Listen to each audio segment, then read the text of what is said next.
Isang mapagpalang araw po sa mga kaibigan. Sa video ito ay pag-usapan natin ang plano ni Carla na magpatayo ng kanyang sariling bahay sa Dait. Yan po ang ating pag-uusapan sa video ito. Marami talagang napabilib sa mindset ni Carla dahil pinaghahandaan na nito ang kanyang kinabukasan. Dahil plano nga nito magpatayo ng kanyang sariling bahay sa Dait.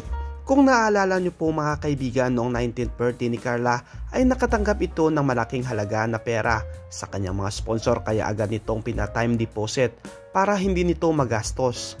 At ngayon nga mga kaibigan ay nagpasya na ito magpatayo ng bahay sa Dait dahil meron na itong sariling lupa na pagtayuan ng kanyang bahay, kaya hindi na mahirap sa dalaga kung sakaling matuloy ang kanyang plano.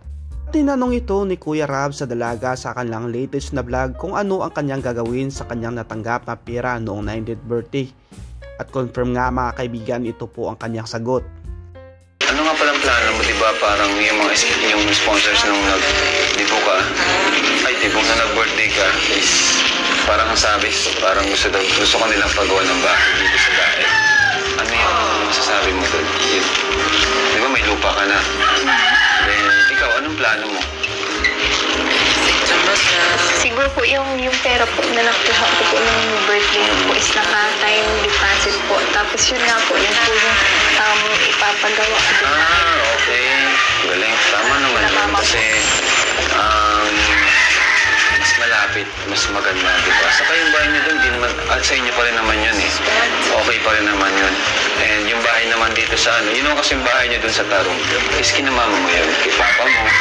Kumbaga yung dito sa Dait, sa'yo na yun. Yun na yung para sa future mo. And yun yung sa lupa na binili dito sa may diba sa Tagalawitaw. So magandang yun, investment kaysa sa kung saan pa mapunta yung mga pera mo.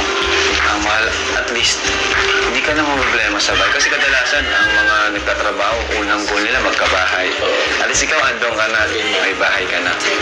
Ano po ba ang masasabi niyo mga kaibigan? Tama lang ba na ipatayo ni Carla ng bahay sa Dait ang perang pinakaloob sa kanya noong 90th birthday at para masecure na ang kanyang kinabukasan? Please comment down below at pag-usapan natin yan.